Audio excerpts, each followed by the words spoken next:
Միջշտում բայց ժամանակը սպառվեց, ես 1 րոպե Պարոն Հովհաննիսյան, պարզապես միջշտում անեմ կհարցեմ տալիս։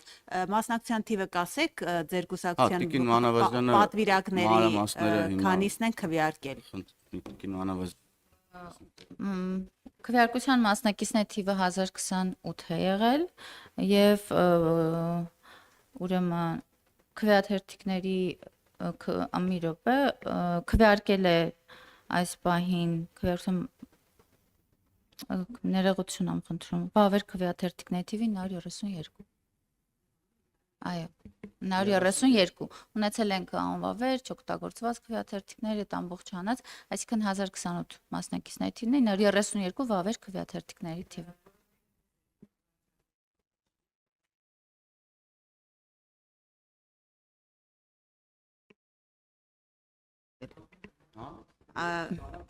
Փաստորեն ուզում եմ ասեմ կան մարդիկ, որոնք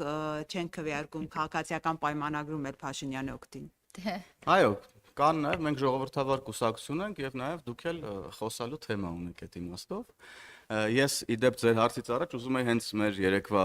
կուսակցական միջոցառմանը անդրադառնալ։ Ես ուզում եմ արձանագրել եւ հուսով եմ դուք էլ դա արձանագրեցիք, որ սա Հայաստանի քաղաքական պատմության մեջ աննախադեպ ուրեմն իրադարձություններ իր թափանցիկության եւ ժողովրդավարության տեսանկյունից եւ ես հույս ունեմ, որ մյուս քաղաքական ուժերն էլ գոնե մի քիչ մոտիկ նման ուրեմն միջոցառումներ կկազմակերպեն, որպեսզի Հայաստանի Հանրապետության ժողովուրդը վերջապես հասկանա նրանց ցուցակները որտեղ են գրվում, ում կողմից են գրվում, ինչ լեզվով են գրվում եւ այլն եւ այդպես շարունակ։ Շնորհակալություն ձեզ լավ։ Շնորհակալություն։